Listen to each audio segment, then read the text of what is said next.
ವೀರಪ್ಪ ಮೊಯ್ಲಿ ಅವರ ಹೇಳಿಕೆಗೆ ಪ್ರಿಯಾಂಕ್ ಖರ್ಗೆ ಅವರು ಪ್ರತಿಕ್ರಿಯೆ ಕೊಟ್ಟಿದ್ದಾರೆ. ಸದ್ಯಕ್ಕೆ ಯಾವುದೇ ಕುರ್ಚಿ ಈಗ ರಾಜ್ಯದಲ್ಲಿ ಖಾಲಿ ಇಲ್ಲ. ಹೈಕಮಾಂಡ್ ಎಲ್ಲರಿಗೂ ಅವರವರ ಜವಾಬ್ದಾರಿಗಳನ್ನು ಕೊಟ್ಟಿದೆ. ರಾಜ್ಯದಲ್ಲಿ ಯಾರೋ ಏನೋ ಆಗ್ಬಿಡ್ತಾರೆ ಅನ್ನೋದಕ್ಕೆ ಸದ್ಯಕ್ಕೆ ಯಾವುದೇ ಕುರ್ಚಿಗಳು ಖಾಲಿ ಇಲ್ಲ. ಇನ್ನು ಹೈಕಮಾಂಡ್ ಕೂಡ ಎಲ್ಲರಿಗೂ ಅವರವರದ್ದೇ ಆದಂತಹ ಕೆಲವು ಜವಾಬ್ದಾರಿಗಳನ್ನು ಕೊಟ್ಟಿದೆ, ಜವಾಬ್ದಾರಿಗಳನ್ನು ವಹಿಸಿಕೊಟ್ಟಿದೆ. ಇನ್ನು ಸಂಪುಟ ಪುನರ್ರಚನೆ ಯಾವಾಗ ಆಗಬೇಕು ಅದು ಕೂಡ ಆವಾಗ ಆಗತ್ತೆ. ಪಕ್ಷದಿಂದ ನಾವಿದ್ದೀವಿ ಹೊರತು ನಮ್ಮಿಂದ ಪಕ್ಷ ಅಲ್ಲ ಅಂತ ಪ್ರಿಯಾಂಕ್ ಖರ್ಗೆ ಅವರು ಹೇಳಿಕೆ ಕೊಟ್ಟಿದ್ದಾರೆ. ನಮ್ಮ ರಾಜ್ಯದವರೇ ಎಐಸಿಸಿ ಅಧ್ಯಕ್ಷರಾಗಿದ್ದಾರೆ, ನಮ್ಮ ರಾಜ್ಯದವರೇ ಎಐಸಿಸಿ ಅಧ್ಯಕ್ಷರಿದ್ದಾರೆ.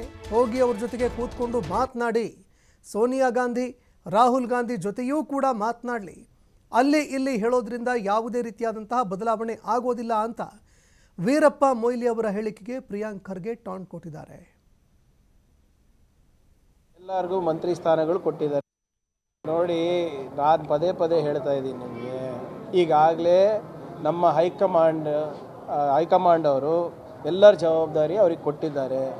ಸದ್ಯಕ್ಕೆ ಮುಖ್ಯಮಂತ್ರಿಗಳು ಸಿದ್ದರಾಮಯ್ಯನವರು, ಉಪಮುಖ್ಯಮಂತ್ರಿಗಳು ಮತ್ತು PCC ಅಧ್ಯಕ್ಷರು DK ಶಿವಕುಮಾರ್ ಅವರು ಎಲ್ಲರಿಗೂ ಮಂತ್ರಿ ಸ್ಥಾನಗಳು ಕೊಟ್ಟಿದ್ದಾರೆ, ಜವಾಬ್ದಾರಿಗಳು ಕೊಟ್ಟಿದ್ದಾರೆ.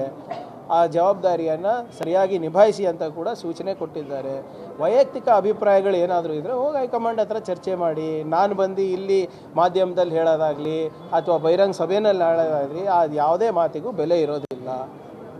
ಆಂತರಿಕ ಪ್ರಜಾಪ್ರಭುತ್ವ ಇದೆ, ಹೋಗಿ ಮಾತಾಡಿ. ಯಾರ್ಯಾರು ಆಗಬೇಕಂತ ಇದ್ದಾರೆ ಡೆಲಿಗೇಷನ್ ತೊಗೊಂಡೋಗಿ, ತೊಂದರೆ ಇಲ್ಲ.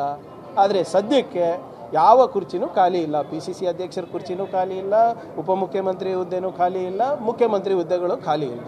ಏನಾದರೂ ರೀಶಫಲ್ ಆಗಬೇಕಾದ್ರೆ ಯಾವಾಗ ಆಗುತ್ತೆ ಅವಾಗ ಆಗುತ್ತೆ.